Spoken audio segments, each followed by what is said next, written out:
50-50 if my zipper's up or down anymore.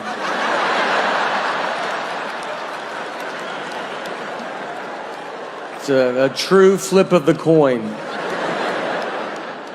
I don't know what's happening. I've zipped up my whole life. And now, just head out. I'm like, all right, I'll see you boys later. Just head out. Take my pants off at home. They come off easy. I'm like, oh, that was 4 hours I was walking around like...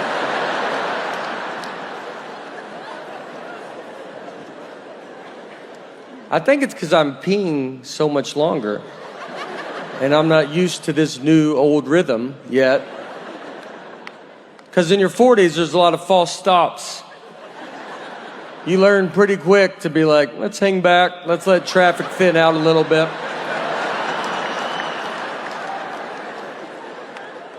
I watch young people come and go.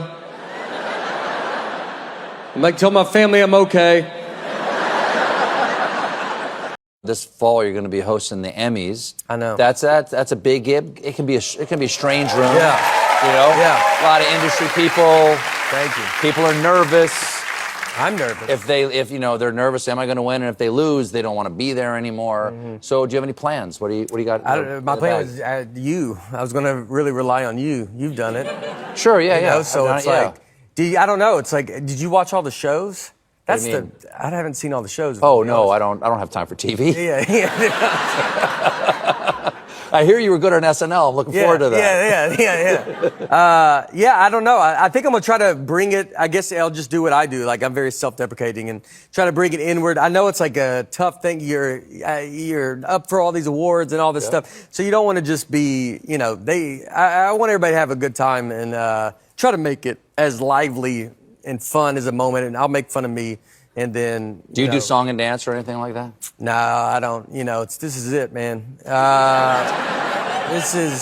You get this energy at MSG or here, because it's only this energy. So if you're not on board with this, it's going to be a long ride. I got all kinds of friends now, single, married, divorced. I got one friend, he got married, divorced, remarried the same woman. I talked to him a few days ago. He said, I'm depressed. I'm like, why are you depressed? He said, I'm having marital problems. I'm like, dude, you're not having marital problems. You have a learning disability.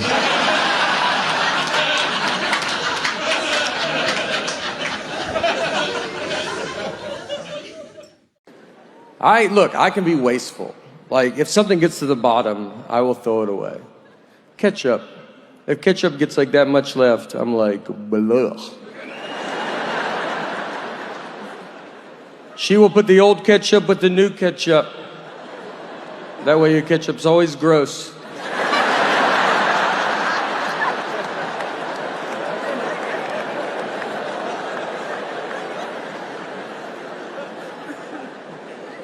Toothpaste. I will use it to what I think the average person uses it to. I don't think I should feel muscles trying to get it out. I'm not gonna have an iron on top of it. But she'll do it more. So I know when I'm done with it, I give it to the hobo I married.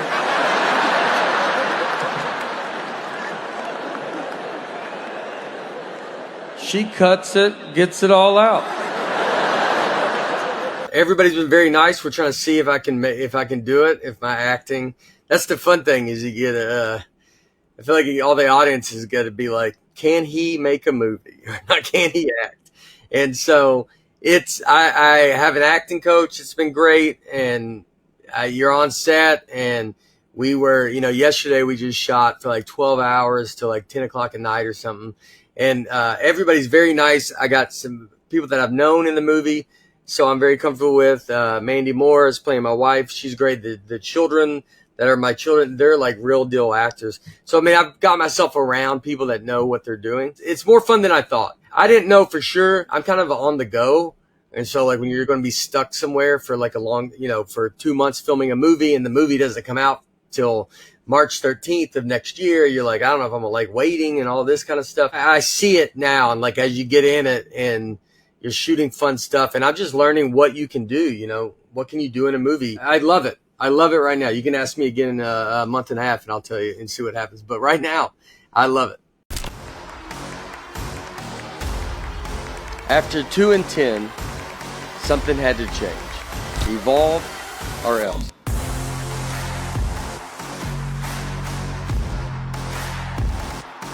You know, we all had a huge chip, and I just felt the energy and like the kind of anger and excitement to go out there and take over our home field. Far sideline, gets a block, lowers the shoulder, touchdown, Vandy, Diego Pavia.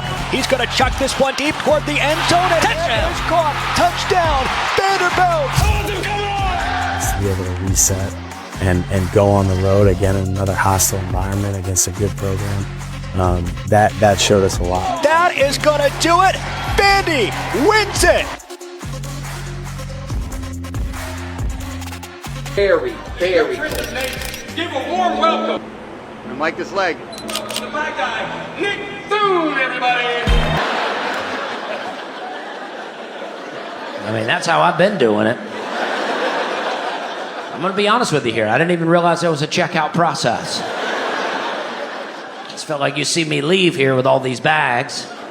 You get up into that room and I'm not in there. You know I've checked out. I could still be checked into a lot of hotel rooms all across the country. I show up, try to check in. They're like, sir, we're showing you're still checked in here. Yeah, you owe us quite a bit of money. A lot of us were wondering if you were still alive. You left that do not disturb. We went to Europe last year, and by the way, we were flying from Nashville to London, and we go. It was 4:42 p.m. Nashville time. So as a family, I said, let's guess what time it is in London. So I said 12:42 a.m. Our daughter said 1:42 a.m. My wife, her guess was 11, and that's it.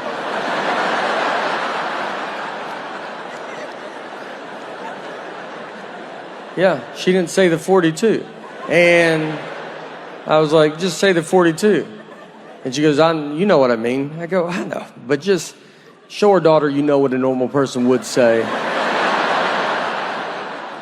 Vanderbilt went to their first bowl game in football in like 20 years, in 2008. And so we all go to it. We're very excited. It's at Tennessee Titans Stadium. So me and a bunch of buddies get together. We go tailgate. We get cornhole, a grill. Like we're going all out. And my ticket was at will call. So I was like, look, I got to get my ticket. I'll be right back. So I go get my ticket. And before the lady gives it to me, she ripped it, which means you have to go in. And it was, a full 3 hours before the game starts. I was like, I don't want to go in yet, And she's like, you have to go. And I just walked in to just an empty stadium, 60,000 empty seats. I go to my seat. I don't even just go to I went to like the one I'm supposed to go to, like a loser. The players are like in jeans. They're not even dressed yet. I was like, I'm real excited for the game. I like startled them. They're like, oh, I didn't even know anybody was in here. Did you go to Vandy? I was like, you would think with how early I'm here, but I also think if I went to Vandy, I wouldn't be in the situation that I'm in. I walked to the top of the stadium and just watched my friends tailgate. I just sat up at the very top. And I was like, I'm already in, guys. Yeah, I decided to save our numbered seats. Nothing was open. I stood in front of a concession stand like I was waiting for an iPhone to come out. Just that gate was down. I'm just like already trying to figure out what I'm going to eat. And they came and opened it, and one side got stuck, and I helped them. I go, I'll get that. So I helped them open it. They're like, oh, do you work here? I was like, I've been here a little bit longer than you have. So I'm not smart at all. I'm smart enough to like answer my 6-year-old's questions. She's like, why is the sun hot? I'm like, 'cause it's on fire. That's a stupid question. And I tell her that, all right, because I know that she'll be smarter than me next year and then just for the rest of her life. So I am really sticking it to her while I can.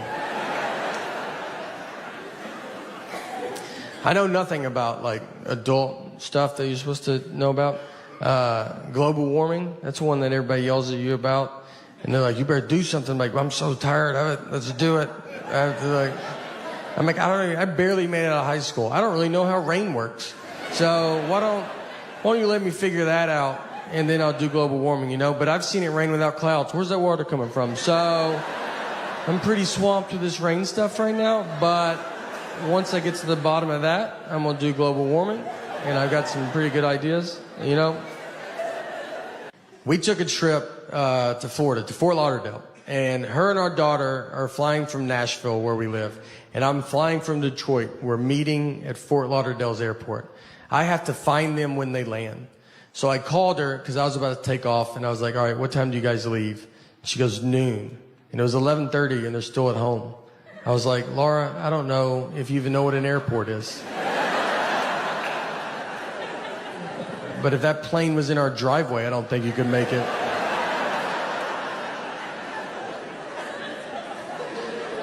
And she said, that's what time we leave for the airport. Our flight's not till 1:30. And I was like, all right. So what do you think I wanted to know when I asked that?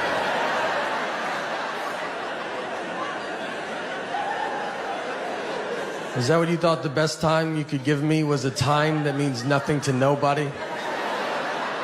What time did you go to bed last night? Just tell me that, and I'll just look up all the planes that land in Florida, and I'll guess which one I think you're on. She said, I'm sorry I don't talk the way you want me to talk. I'm like, I want you to talk like a regular person, all right? Like you've been around people before, you know? We didn't talk in Florida, I'll tell you that. Our daughter is in 3rd grade. And for 1st grade, she started taking the bus. And it was the first time she ever took the bus. So if you know as a parent, you walk them to the bus stop. It's very fun. And so we got her on the bus. She went to school. At the end of the school day, someone from the school called my cell phone. They have my wife's cell phone. They have my cell phone. They called my cell phone. And she said, hey, do you know what bus number your daughter's supposed to be on? And I said, I'm her dad.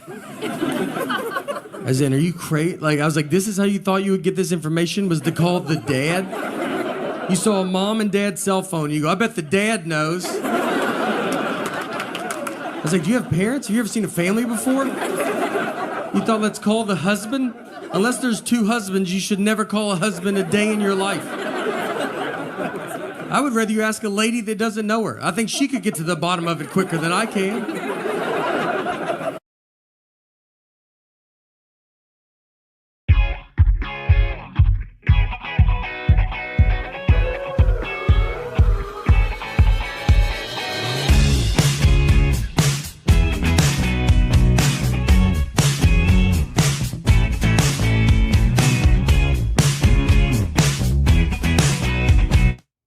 All right, one of the really cool things about Big Slick, as you all know, is that we get to invite people that we know in the industry. And this next guy, I became a fan of because my girlfriend was a fan of his comedy on Jimmy Fallon. And she made me go here in Kansas City to watch stand-up, and I went and saw him and just was blown away. Then I watched his special, and then I watched everything I possibly could, and I reached out to him and said, dude, you are so hilarious. How would you like to come to an amazing charity event in Kansas City? And without hesitation, he said yes. And during the show this night at the Sprint Center, I kept going back to him and saying, you sure you're going to do okay? You sure you're going to be, you sure your jokes are good? You sure you're, just messing with him.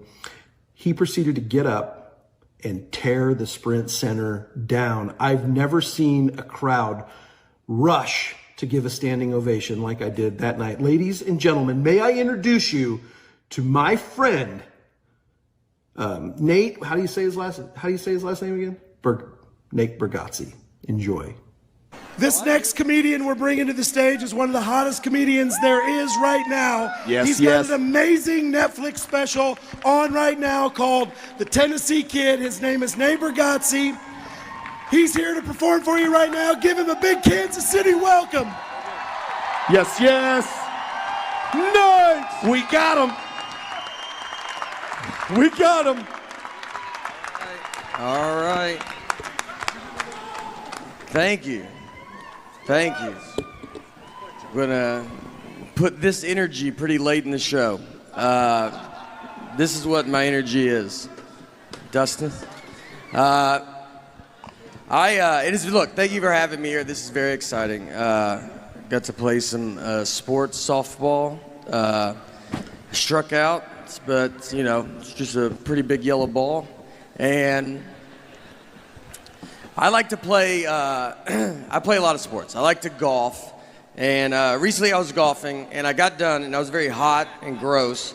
So I wanted to change my shirt before I drove. So I'm standing in the trunk of my car in the parking lot. I take my shirt off, and this old man walks up, and he goes, "Olivia?"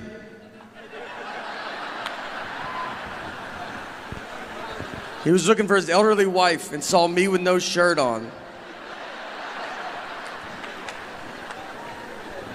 I covered up. I was like, "What's that?" And he was like, "All right, honest mistake." And I was like, "That hurts worse than saying Olivia." I don't know who he offended more, me or Olivia. I think we could both have a word with him. I'd love to meet her, though. I tell you, I'd love to see her and be like, "All right, I get it." You know, it was an honest mistake. I don't have a good body. That's the message. It's not. You ever wear those Under Armour shirts, those skin tight ones? Like, I look better without a shirt on than with that shirt on.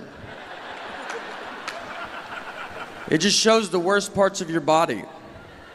You know, they have like plastic surgery, how they draw markers on you? They should just put you in that shirt and be like, obviously you can see what we're gonna go after.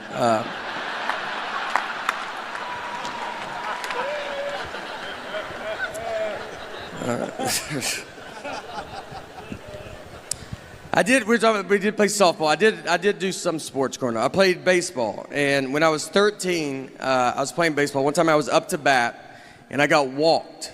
So I take my base, I get to first base, and I turned around, and the catcher was still standing there, and he was holding the ball. He's like staring at me, like he was daring me to run. And I was like, "All right, dude, I'm gonna go." So I ran, he threw it, over through second base, ball goes in the outfield. I run to third base, the outfield grabs the ball, they overthrow third base. My third base coach is telling me to go home.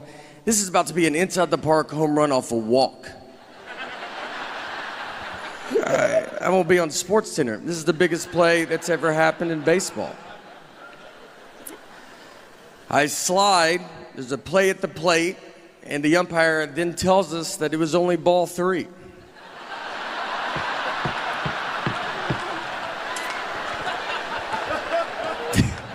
This is exactly true. So, I've got to get up. Everybody's got to get up. I got to get my bat right where I left it. I got a bat again. It's 3 balls, 2 strikes. Next pitch, immediately strike out. I'm exhausted and just over baseball. Here's what I learned though that day. Here's what I learned. I learned that if you're confident, you can get away with quite a bit. Because no one tried to stop me, and they should have. They knew I wasn't supposed to go. That's why the catcher was holding the ball, because he was like, "I don't think he's supposed to be going yet." And then I just run to second. He's like, "Guess I'm wrong. No one's that dumb." And then he launches it into the outfield, who's barely paying attention. The umpire figures it out, but it's just easier to let me get back to him.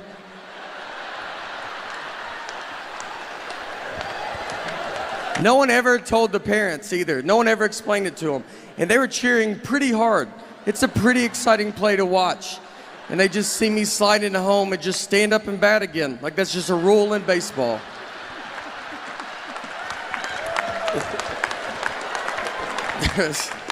And you know what?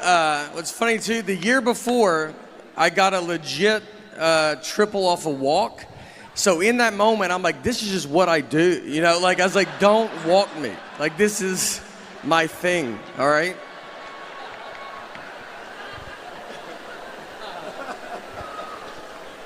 I'm a pretty dumb guy. That's the general. I went to a community college for 1 year, have 0 credits, 0. My loan was like $40. I paid cash. All my classes were outside. We never went inside the building. We would meet at a picnic table outside because our teacher was like, "You guys will all be working outside one day." So.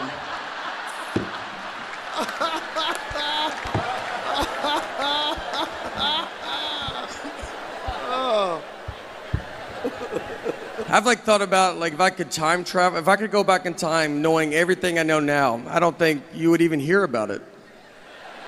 I think I would just get stuck.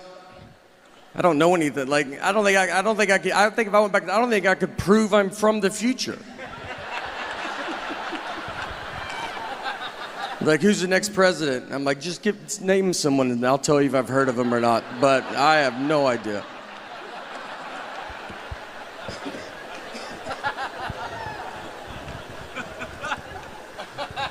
I am married as well. It's fine, you know, you just do it.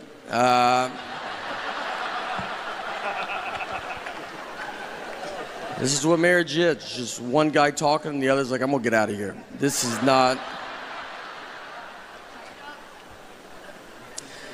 My wife, one time we were out on the lake with some of our friends and we were floating around in the water and there was a guy in a boat right next to us and my wife was like, oh, that's my ex-boyfriend in that boat. I didn't know who he was. She didn't have to say anything at all. She was just basically like, are you having fun? Because I would like to put a stop to that. And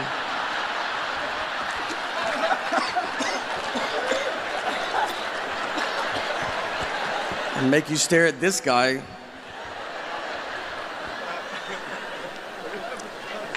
So I was staring at him, and then I looked at her, and she was staring at him, and I felt like she was staring at him to see what her life would be like if she didn't marry me. So I started staring at him to see what my life would be like if I didn't marry her. I mean, we were putting so much pressure on this guy, and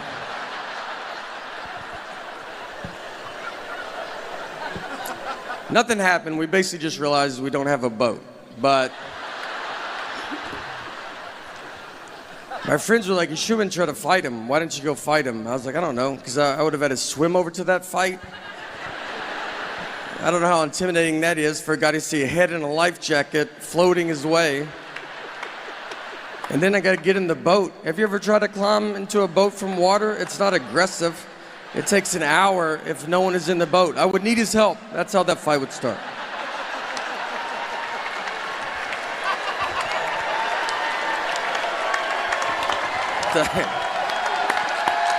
Oh, thank you. Is this all right?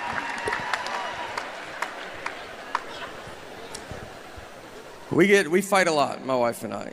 If we get in a fight, she'll give me the silent treatment. And the silent treatment is very common. Everybody knows what it is. And I think you're just born knowing it. I don't think you're taught it. You know, it's just like something that's inside of you. Here's what made me realize that. I was rewatching the movie Sixth Sense. And look, I'm not trying to do a 6-inch joke. This is a 20-year-old movie. I mean, look how old he is now, Haley Joel Osment. It's that many years ago. That's the baby. It's 20 years old. I also have to spoil it for you, but again, it's 20 years old. So if you haven't seen it by now, then I don't know what to tell you. But think about when you saw this movie for the first time. None of us knew he was dead too, by the way, just so you know. And if you haven't seen it, like, that's a pretty big part of it. But for those that have, think about it. When you saw this movie for the first time, none of us knew he was dead. That was the biggest surprise we've ever seen in a movie. We just thought his wife wasn't talking to him for like a year. That made more sense to us than him possibly being dead.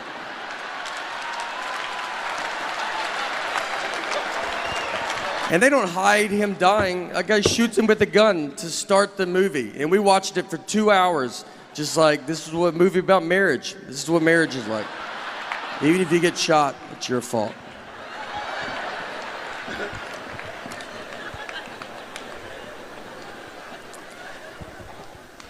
We have a daughter as well, and when my daughter was to be born, I'm from Nashville, and when she was to be born, we were living in New York, but she was not born in New York. We flew home. She was born in Tennessee. I don't need her growing up thinking she's better than me. So I was like, you start where we start, all right? No one gets a leg up in this family.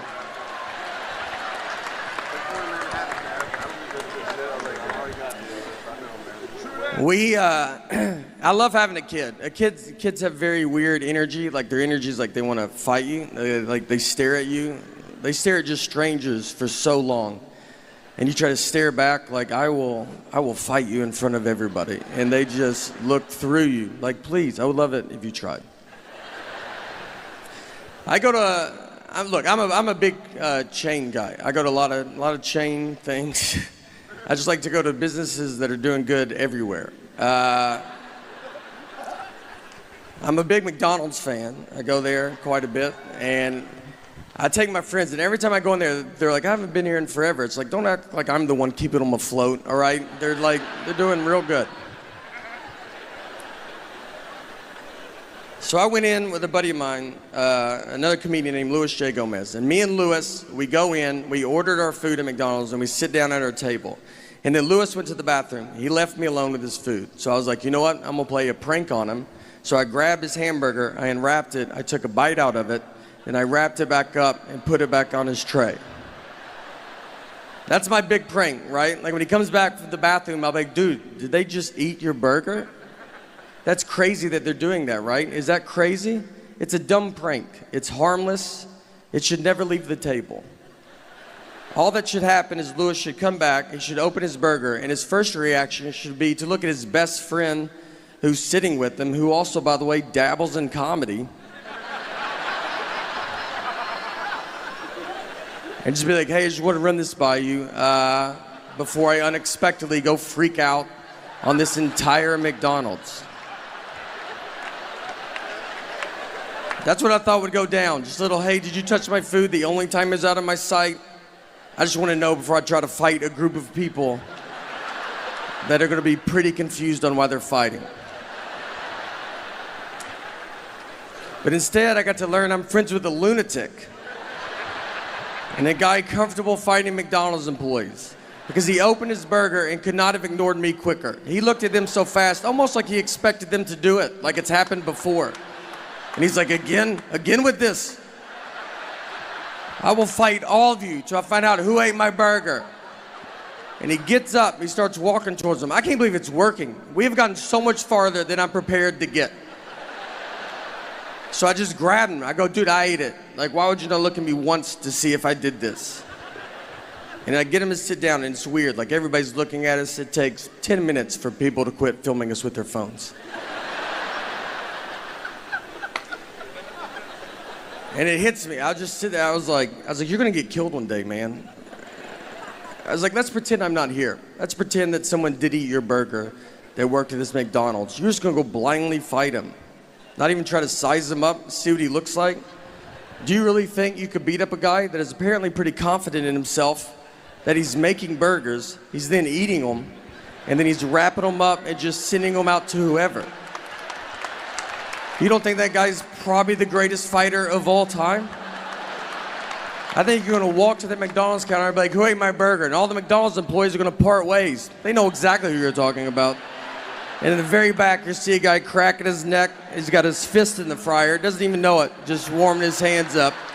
All right, that's it for me. Thank you guys for letting me come out, honestly. I appreciate it. Thank you. Thank you. Thank you.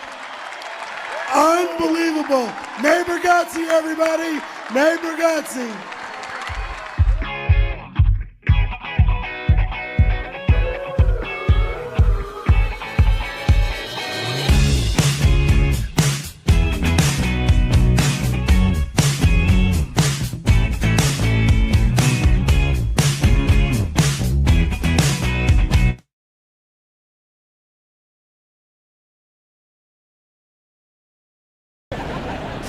And everything's wet.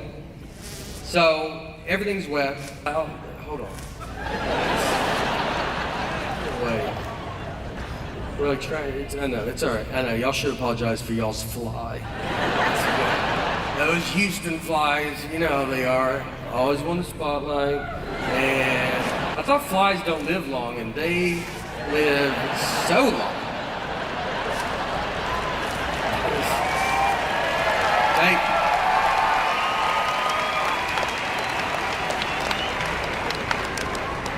Trying to dodge it. God, I almost got it. If someone walked in right now, it looks like this is what the show is. Like it's just, this is how far Like we have Wi-Fi's down. We're now just paying to watch a man try to slap a fly. And you're like, a lot of people show up. It's pretty fun, you know. Like it goes.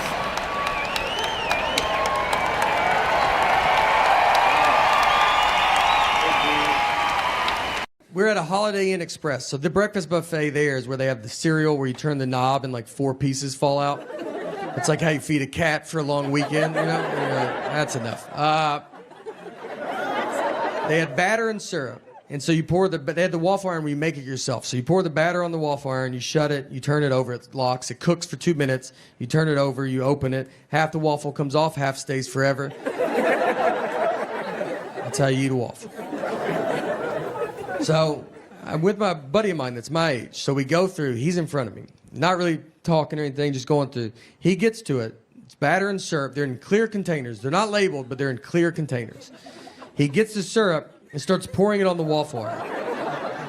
And I'm not even stopping him because he's not doing it where he's going, I've never done that. He's doing it where we're probably going to try it after. I mean, he's just like, you're like, dude, I can't wait to see what this guy's making. Like, he might know something that I don't know. He shuts it, turns it over, it cooks. He's like looking at us. We're like, I mean, the whole line's like, yeah, what is that going to be? And it makes black smoke is what it makes. Just, I mean, dark black smoke. Just starts filling the lobby. The manager comes over. He's like, what are you doing? He's like, I guess I poured the wrong one. These are not labeled. And the guy's like, they're in clear containers. Do you not know the difference of batter and syrup? And he's like, I bet it happens all the time. He goes, I've worked here my whole life and I've never seen this. So they threw the waffle iron. They just throw it away. That's what they have to do. Just throw it away. It's over. And now there's no waffle. I mean, we went from all about to get a waffle to it's upside down in a trash can. And then he just turns and looks, and it's just a line of people with that little foam plate. And just everybody's sad. I just hear someone in the back go like, I set my alarm for this. I mean, 2 guys didn't have shoes on. They go, I ran down with no shoes in that elevator. I thought I was going to miss it. Once I was checking a bag, and the guy behind the counter, he sees my ticket says Nathan, the license says Nathaniel, and he was like, this is not good. He goes, these names don't match. And I was like, but they match, right? Like, you can see the leap that we took to get from one to the other. And he was like, but they're not the same. I was like, but they're the same. And I'm realizing he cannot find out people call me Nate at that point. I mean, he can't handle that. He's gonna call the police over to be like, there's a guy with 3 names trying to fly right here. If you guys want to just shoot him from over there or something. So I was like, what do you want me to do? And he goes, you should go home. That's all I honestly said. I said, look, I'll give you that those names don't match. But what I think is gonna help a ton is the picture on the ID. Something that I've always loved that they did. And I think with 70% of that name matching and 100% face, it's 170%. I think I'll get through it. I've been doing these drive-in shows, these drive-in movie theater shows, and my buddy Nick Novicki's been with me, and Nick's a little person, very fun. We started a comedy together. Nick's very fun to be friends with. He very easy to trick. We were once at a coffee shop, and a guy was sitting near us with a big husky dog, and Nick just goes, hey, you think that's a wolf? And I just said, yeah, I do think it's a wolf. They just passed a law that if you can catch a wolf, you can have it as a pet. And he goes, should I go ask him about it? I was like, I mean, absolutely, you know? I mean, he wants to talk about it. That's why he brought that wolf out here. And I watched him walk over to him and just go, excuse me, is that a wolf? And the guy, I mean, he didn't really know how to answer it. He said, what? I mean, you think I brought a wild wolf to this coffee shop? And the wolf's just being cool about it? It's not losing its mind right now? When we were doing these driving shows, we were all on a bus together. I convinced Nick that I didn't know who Nancy Kerrigan and Tanya Harding were. Nick is learning this, that I do know who they are. He's learning right now with you. I never told him. I absolutely know who they are. He brought all his references are just 90s sports references. He only can reference the 90s. And so he brings up Nancy Kerrigan and Tanya Harding, and I was like, "Who's that?" He's like, "What? You don't know who they are?" And I was like, "I don't think anybody knows who they are." And he goes, "Dude, it's like a huge story. It's like figure skating is like a mafia hit." I was like, "I've never heard this, dude. Don't you think I would have heard it?" I mean, I was like, "No one knows this." He's like, he's losing his mind. I go, "They should make a 30 for 30 if it's that good." He goes, "They did." Another guy's like, "They should make a movie about it." He goes, "There's a movie!" And he's just losing it. One of my favorite ones was, this was forever ago. We're going to a friend's house, and it was a 4-flight walk up. And so we had to walk 4 flights. Obviously, I walk faster than Nick, and I used to wait for him, but we've just been friends too long. I can't. We're like an old married couple. I'm just gone. So I knew where we were going, and I knew that he did not. So I leave him, and I go into my buddy's apartment. I was like, "Nick doesn't know where you live." So that's fun, just see what happens. About 30 minutes go by. Nick finally comes into the apartment, and I asked him, I was like, "Where were you?" He goes, "I didn't know where to go." And I go, "I know." So, like, you've been gone for a long time. Did you go back outside? He goes, "Oh, no, I've been in someone else's apartment all this time." He went into he was just trying handles. And the door opened, he walked in, said, "I'm with Nate," and went and sat on their couch. That's how far he made it. Think about where your couch is. That's how deep he made it into their place. And he's so confident. I mean, they had to be like, I don't know, maybe we know a Nate, When you've been in a fight and you're like, all right, how long is this fight? Is it happening still? Is it over? I don't know. I got to fill it out, She never uses words like sorry. I'd love to hear that. I mean, that's a word she definitely doesn't know what it means. And I say it all the time. I walk around the house with just a sack of sorries, just handing them out all day. I try to give her some, like, "Would you like to carry some of these?" She's like, "I don't have pockets, so I'm good." We didn't talk that whole night. I mean, we're just sitting there, our daughters, like, we're watching TV, eating, and I'm like, "Hey, your mom's crazy, right?" And then she's like, "Did you do your homework, or you don't want to be dumb like your dad?" And then your daughter's just like, "Are y'all lunatics?" I don't read any books. I don't do it. And I think that matters. I do think that matters. Reading, I believe, is the key to smart. That's what I've always said. And I don't do it because every book is just the most words. It doesn't let up. I mean, every page is more words. It's like, what are you talking about there? Put some blank pages in there. Let me get my head above water for 2 seconds. I don't know anything about history. And I can tell because every history movie I watch on the edge of my seat. What is gonna happen? I watched Pearl Harbor. I was as surprised as they were, I don't read. Yeah, and I think that matters. Reading is the key to smart, I believe. And I don't do it. I think it's caught up to me. I want to do it. I like the idea of reading. I even buy books. But these books are the most words. And it's every book. You just open it and you're like, what are you talking about? And they don't let up. Every page, just more words.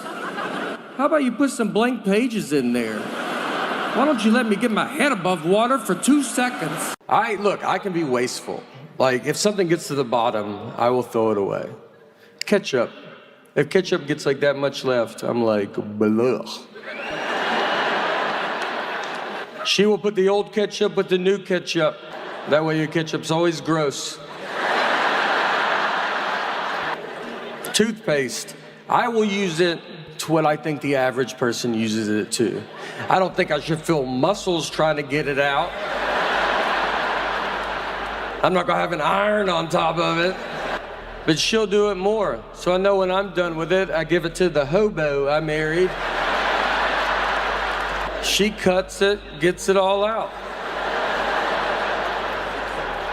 I married an old man from the Depression is who I married. She would have thrived during the Depression. I don't think she would have known there was a Depression. I went to career day for my daughter's school, and I get what I do is very fun. But I was nervous because I'm there with real people and they're smart. And so I was hoping to sit at a table alone. They put me at a table with a surgeon, which I think they did it on purpose, almost to show the kids, here's the difference between reading. So the kids come up, and they're like, what subjects do you use for comedy? And I don't even know what the subjects they're taking. I was like, I do English. I do mostly English on stage. They asked him, how long do you go to school to be a surgeon? And he's like 54 years or whatever. It's like and they asked me, they're like, how long to be a comedian? I was like, you're good now. So, look, finish elementary school, make your parents happy, but then I'd get out and get after it. I do zero working out. Not even, it's not like you're like, whoa, wow. Like it's like, yeah, we figured that. Every hotel I go to, I ask if they have a gym. I don't even have clothes that I could work out in. There's no way. I'm like, is it 24 hours? I was going to start tonight at midnight. So I was wondering if that's...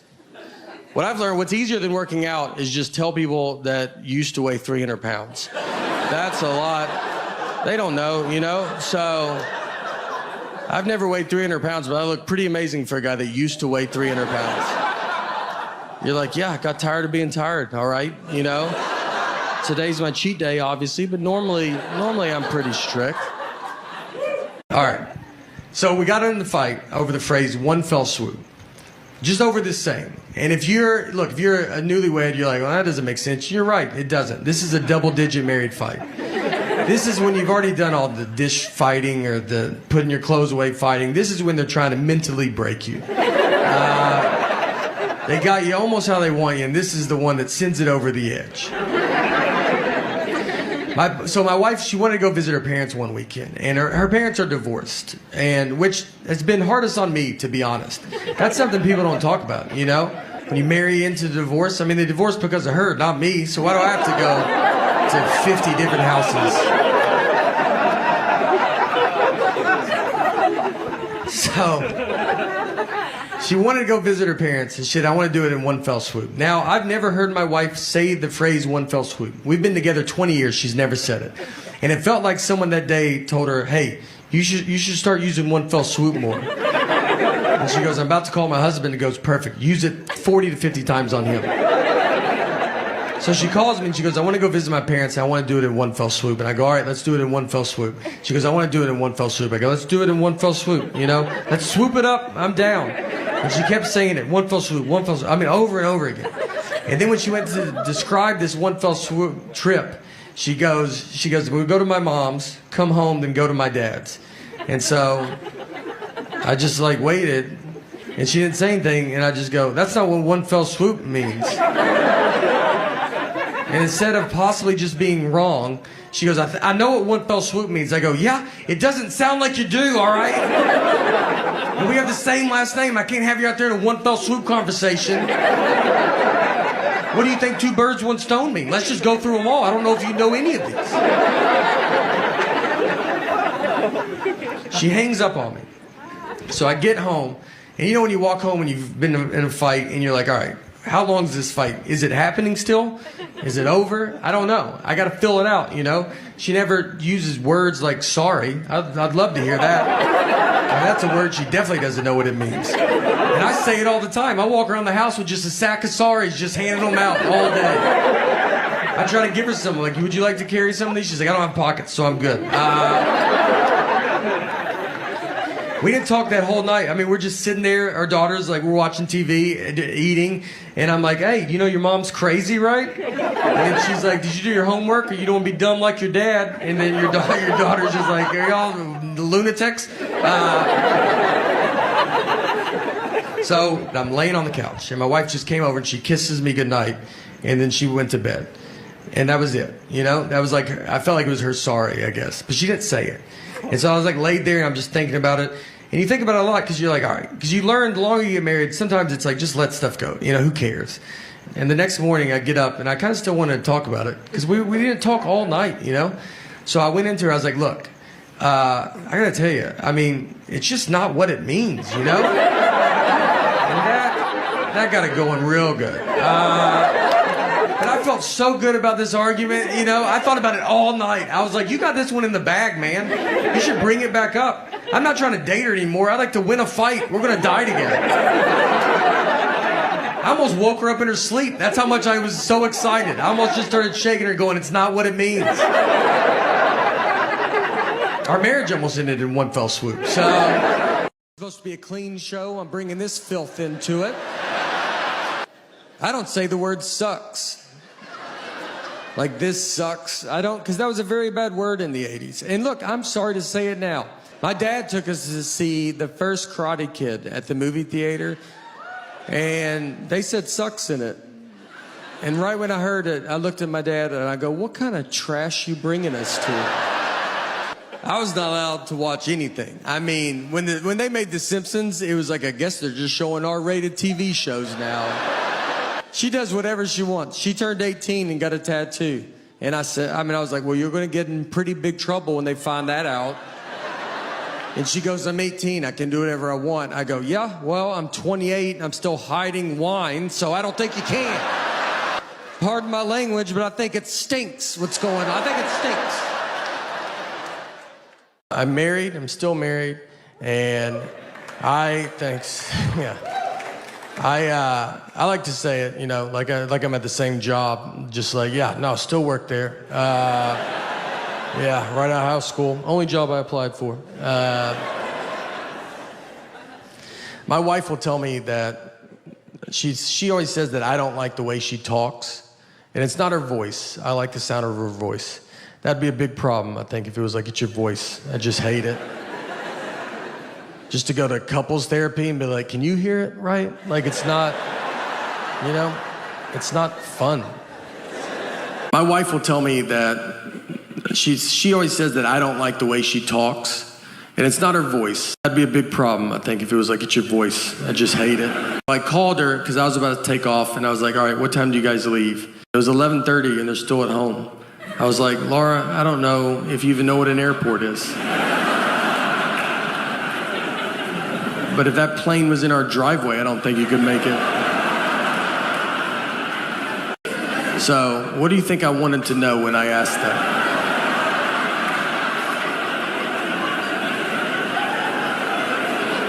Is that what you thought the best time you could give me was a time that means nothing to nobody? My daughter still sleeps in our bed, too. And parents don't like that when you say it.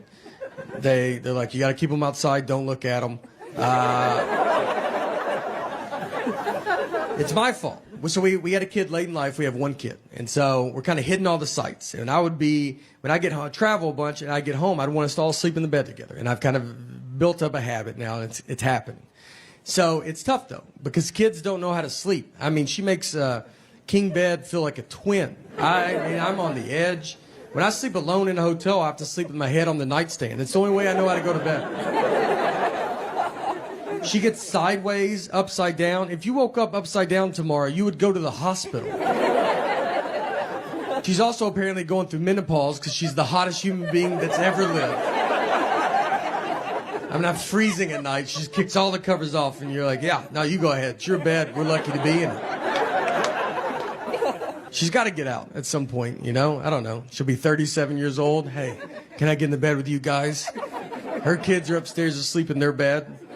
Her husband left a while ago. He ain't gonna put up with that. The best wedding I've ever been to was my cousin's wedding. It was a real redneck affair. It was right outside Louisville, Kentucky, where my parents are from. And my cousin's name is Tuesday, which is a good start. The invitation said, Tuesday's getting married, rehearsals Friday, wedding Saturday. People were like, we gotta be there Monday for this wedding? How long is this wedding? It's a week? We get there, I'm wearing a button-down shirt, khaki pants, nothing crazy. I'm wildly overdressed. I look like I work there. Everybody else just has a football or basketball jersey on. My uncle, his daughters get married. He has his tuxedo jacket, pants, cummerbund, bow tie, no shirt. They forgot his shirt, and instead of waiting to go get it, he was like, let's do it without it, right? Like, that's... And he doesn't have a body that's like, that's cool, man. You know, he has a body that you're like, put your jacket on backwards, flip it around. Yeah. And then you see his back, and you're like, whew, all right, go back the regular way. Yeah, that's my fault. How's your back worse than your front? We go into the church. It's bride and groom. Looks like it's home and away. That's how many jerseys are in there. Guys are drinking beers in the church. Like, that's something I've never heard a pastor be like, guys, could we not drink alcohol in the church? And they're like, oh, didn't know this was the nice part of town. All right. The reception is next door, just at a lady's house, like in her backyard. Like, she doesn't do, it isn't like she's like, and I do receptions all the time. We were her one and only reception. So we walk over. They took a horse and buggy. The horse was the oldest horse I've ever seen. I thought it was a donkey. I thought they got a deal on a donkey. And the guy was like, this horse was in the Kentucky Derby. Like, the first one that they did? Is that Secretariat's father? How old is this horse, man? You know they lay down, right? So we walked. It took them 45 minutes. They went up a driveway and back down the next driveway. They're sweating, almost divorced by the time they get there. The reception, like I said, it's in her backyard. They put plywood on the grass, like side by side, to make a dance floor. We danced just to a radio station on a boombox. Just like 104.5. You would have to stop for weather and traffic updates. There was a punch bowl that was low to the ground, like on a low table. And so I was giving it to kids. I was trying to help out. And then someone was like, that's wine. And I gave it to so many kids.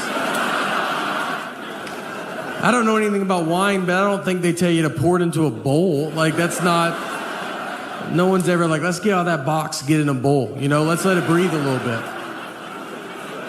I got a couple 9-year-olds pretty loose that night. We've been traveling around like crazy, doing all these driving dates that have been super fun. I like traveling. I love being on the road. I remember one time I was in Los Angeles, and I was going to South by Southwest in Austin, Texas the next day, and I had a really early flight. So I remember like the night before, I was like, just be normal and, you know, have a normal night. And ended up hanging out, become a bit of a problem. And I wake up the next day, and my flight is gone. I mean, I've missed it. And it's not like it's at the gate. It is in Austin, Texas. They are checking into their hotel. So I go to get my phone to get another flight, and I've lost my phone. The night before, I lost it. So now I don't have my phone. So I have to go buy a ticket over the counter like it's the 50s. And when you walk up to a counter, they don't expect you to be buying a ticket like that. I got up there, and they were like, all right. And I was like, I would like one ticket to Austin, Texas, please. And they said, all right, go buy it, and don't be weird about it. They go, nope, I'd like to write a check to you for one ticket to Austin, Texas. And they didn't have a flight, so I have to do that at every terminal. I just have to keep going. One ticket to Austin, Texas, please. I finally found a flight, but the girl behind the counter, she's never sold a ticket like that. She's like, I've worked here for 10 years and no one's ever done this. And she goes, I don't know how to do it. And she went back and got, probably the oldest lady I've ever seen. I think she's there for just this reason. And she came out, she had like that old credit card machine that you run. And she's like, I got it. This is super fun for me. It was weird to not have my phone. Everybody has their phone. I was going through the airport, and you just don't have it, and you just stare. We were waiting in line, and you're just like looking ahead, and people are just like, all right, dude, what is wrong with you? Just regular people, like, where's your phone? I'm like, I don't have it. I would like to talk to you, though, if you would talk to me. I'd love to chat for a little bit. I thought I was going to breeze through security, but I got held up just because the guy in front of me. And he goes through the metal detector, and it goes off. And so they asked him, they're like, do you have anything metal on you? And he goes, I have keys on me, my keys. And we thought he was going to say like his knee or hip, just old people have metal in them a lot. And he goes, keys? Do you think that would do it? You're like, I think that would be the number one answer on Family Feud of what would set a metal detector off. Keys? I told him, I was like, look, let's try it with and without it. I'd love to know. Maybe they've been lying to us about this key thing. Oil, I say oil. super southern one, oil. I don't even know how to say it, like how to y'all. Oil, O-I-L. Yeah. I go motor oil, like tin full. I mean, Southern Community College, that should be mandatory. Did they fix that? They should write OIL on the board. And I just go, oil. They go, all right, we're going to take care of that, all right? There's a pretty good chance you're going to be working with a lot of that. Silver War, that's how I say it. Instead of civil, I go Silver War. Because, you know, look, that might be on me, all right? I'm not... I tell you, I don't even know anything about the Silver War. Marriage fights are great because they're all very dumb. I would say 90% of them are dumb. 10% the cops show up. But we got in a fight once over chocolate milk. We didn't talk for 24 hours. What happened is I brought chocolate milk home, and she was like, why did you bring it home? And I was like, you're supposed to drink it after you work out. And she was like, that's not true. And I was like, well, there's a commercial on TV. They probably looked into it more than you did. So I decided to listen to them. And she said, that's just the milk people pushing chocolate milk. And I was like, you don't even know what that statement means. You don't know if there's milk people. And I think chocolate milk's doing fine. I don't think they're sitting on barrels of it. And they're like, we got to make up a lie. We got to get rid of this chocolate milk. She went to college, all right, and I did not. But she did not study chocolate milk. When is it good and not good for you? To be fair to her, though, I do not work out. So, you know, but I was probably going to start, and I needed to get all this stuff there. Do you ever get in those fights, like you'll be at home, like by you and your spouse, and you guys are not talking to each other, and you're in the house together, no kids, the house is quiet. And you just stay on opposite ends and then you pass each other in the hallway. That's like the funniest part of it, because you don't live in a mansion, you have one hallway. And you just didn't time it out right, and you just have to walk by each other like strangers. You're like, oh, excuse me, sorry, yeah, no, go ahead.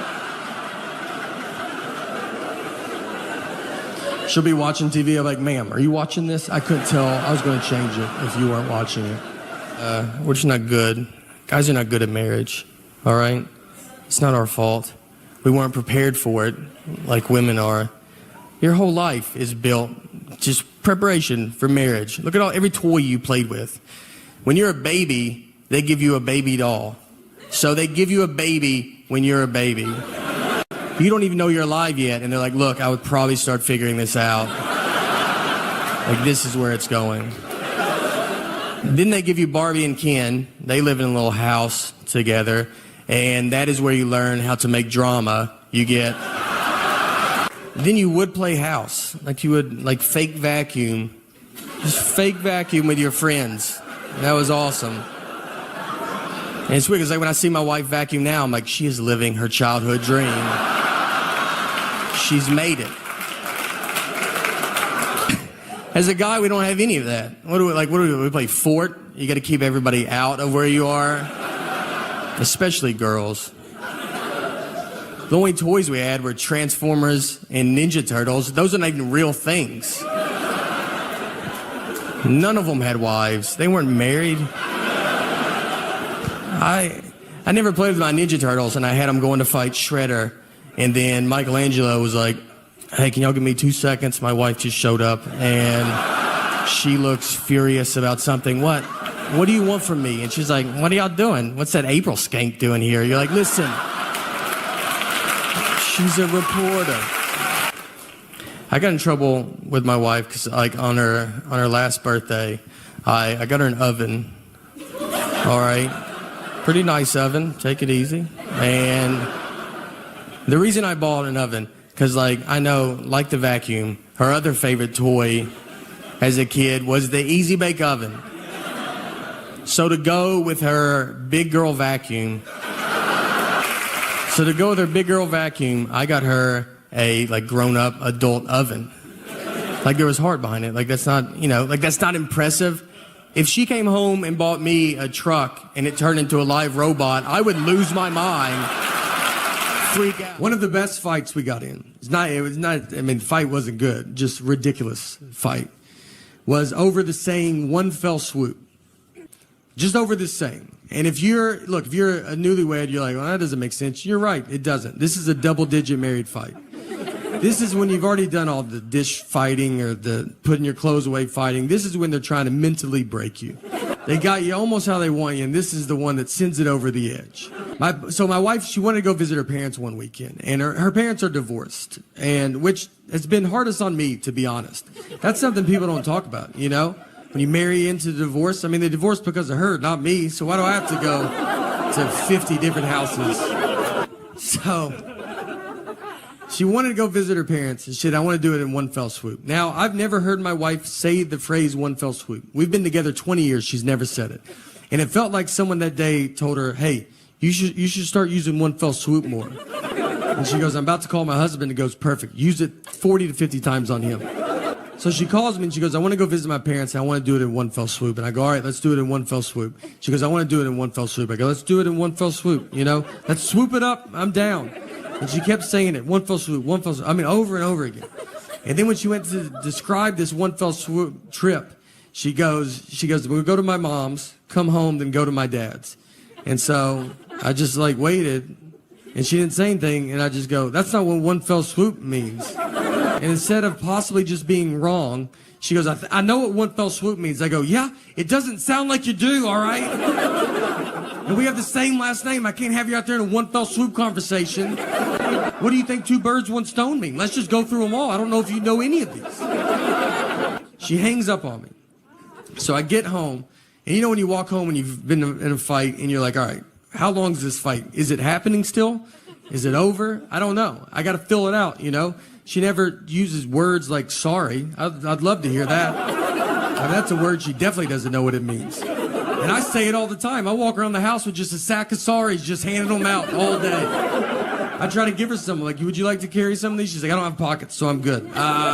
We didn't talk that whole night. I mean, we're just sitting there, our daughters, like, we're watching TV, eating, and I'm like, hey, you know your mom's crazy, right? And then she's like, did you do your homework, or you don't want to be dumb like your dad? And then your daughter's just like, are y'all lunatics? So I'm laying on the couch, and my wife just came over, and she kisses me goodnight, and then she went to bed. And that was it, you know? That was like, I felt like it was her sorry, I guess. But she didn't say it. And so I was like laid there, and I'm just thinking about it. And you think about it a lot because you're like, all right. Because you learn the longer you get married, sometimes it's like, just let stuff go. You know, who cares? And the next morning I get up, and I kind of still wanted to talk about it. Because we didn't talk all night, you know? So I went into her, I was like, look, I got to tell you, I mean, it's just not what it means, you know? And that got it going real good. But I felt so good about this argument, you know? I thought about it all night. I was like, you got this one in the bag, man. You should bring it back up. I'm not trying to date her anymore. I'd like to win a fight. We're going to die together. I almost woke her up in her sleep. That's how much I was so excited. I almost just started shaking her going, it's not what it means. Our marriage almost ended in one fell swoop. So she runs everything because she knows everything. Like, I don't know any stuff. Like, I don't know how much money we have. Like, could not even ballpark it. I don't even know where it's at. And I don't even know how to get it if I had to get it. What bank we go to? I don't know. Like, you know, I can't get robbed because, like, if some guy's like, let's go to the ATM, you know, it's like, well, I guess we gotta wait for my wife to get here. She can't leave me because I wouldn't know how to get stuff, you know? Like, she can't even die. If she starts dying, I'll die so much faster than her because I don't know what to do. Like, I don't have to call her mom and be like, hey, did she ever bring up bank stuff to you at all? Did you ever talk about that? Or what did she do for a living? Do you know? What was her deal? Me and my wife fight a lot, like normal, you know, like normal fighting. It's easy to fight when you're married, I think. Marriage and prison are the two easiest places to start to fight. Everybody's really tense and on edge. You know, no one remembers why they got there. My wife will get mad, like, when I hang out with my buddies. She's always like, oh, you always have so much fun with your friends. You always laugh with them a lot. You know, you never laugh that much with me. It's like, yeah, I hang out with professional comedians. It's a pretty good time, you know? Like, they make jokes, new jokes every day. She doesn't make jokes ever. She makes a lot of lists. She does do lists, though. Last year, my dad is doing a show. He does these magic shows in prisons. And during the show, one of the inmates just stands up and says, "I know your son," which is probably not the best place as a father to hear that. Just like, "I know your boy. He keeps his mouth shut. He's good people." So my dad, he goes, "Hey," he's like, "All right." He goes, "How do you know my son?" And he was one of the guys that carried me up those stairs that day. I was 12 years old, and we've never known who carried me up those stairs. And then his brother saw me on the Tonight Show and was like, "That's that kid that we carried up those stairs that day." So it's pretty crazy. And so since then, I've been actually bringing him out to shows, and I'm gonna bring him out tonight. And no, he's not here. He's in prison. But yeah, sorry. Yeah, trust me. Look, he would love to be here, trust me. I mean, yeah, he'd kill to be here, to be honest. But I like to drink iced coffee with milk. And I told a story. I went into a Starbucks inside a Target. I ordered iced coffee with milk, and the guy gave me milk with ice in it. I did not want milk with ice. I wanted iced coffee with milk, and he heard milk with ice. I have learned that a lot of people do drink milk with ice. People send me pictures all the time of adults just drinking milk with ice, and they stay in the Starbucks. They don't even like run to their car like, "This is so embarrassing, I gotta stop doing it." Like, they do it openly. My wife puts ice in our daughter's milk, and I was like, "Oh, you do that because of my joke?" And she's not a big fan of my comedy, so she was like, "I haven't seen it." I was like, "We have Netflix, you know?" And she's like, "I don't think we do." I was like, I know we do. And she was like, "I'm just so busy right now." I went to career day for my daughter's school, and I get what I do is very fun. But I was nervous because I'm there with real people, and they're smart. So I was hoping to sit at a table alone. They put me at a table with a surgeon, which I think they did it on purpose. Almost to show the kids, here's the difference between reading. So the kids like come up, you know, and they're like, "What subjects do you use for comedy?" And I was like, "I don't even know what the subjects they're taking." I was like, "I do English. I do mostly English on stage." They asked him, "How long do you go to school to be a surgeon?" You know, and he's like 54 years or whatever. It's like and they asked me, they're like, "How long to be a comedian?" I was like, "You're good now." So I just want to buy stuff and her not know I bought it. And that's so hard. I think if I knew the name of my bank, I could do it. But I gotta go through her to get that information. I poke around. I'm like, if I had a bank, what bank do you think I would go to?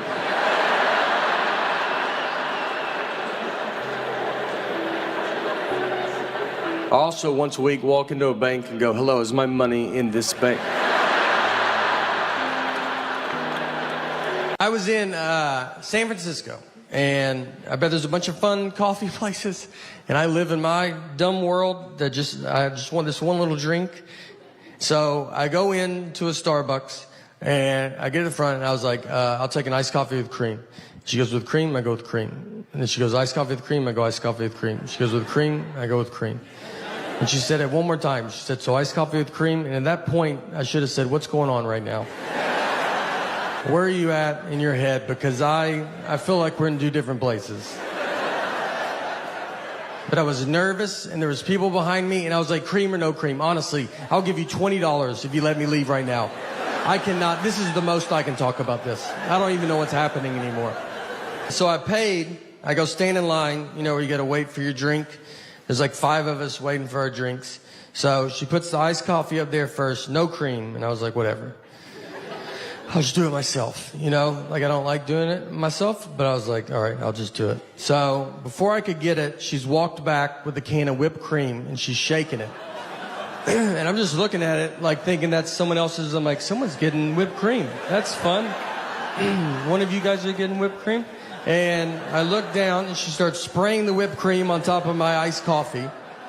She just yells out, "Iced coffee, whipped cream," yells it out. The other 4 people, they turn their back. Like, they don't want you to accidentally think that's what they ordered. And I'm just left alone. Like, that's what you thought I said over there? You don't think I would have said iced coffee with whipped cream? You think I'm just some nut job? It's like, I've had too many problems in this Starbucks, so I'm only going to use the words that I want and no other words. Iced coffee, whipped cream cup. And they didn't have a top for it, so whipped cream, it doesn't sink and become less embarrassing. It moves. It's like a buoy in an ocean that everybody sees. And I'm just walking through the crowd like, this is my favorite drink. I don't know if you guys drink this at all. Is anybody? Nobody does this? I'm surprised. And I walked outside and threw it away and tried again at a different Starbucks.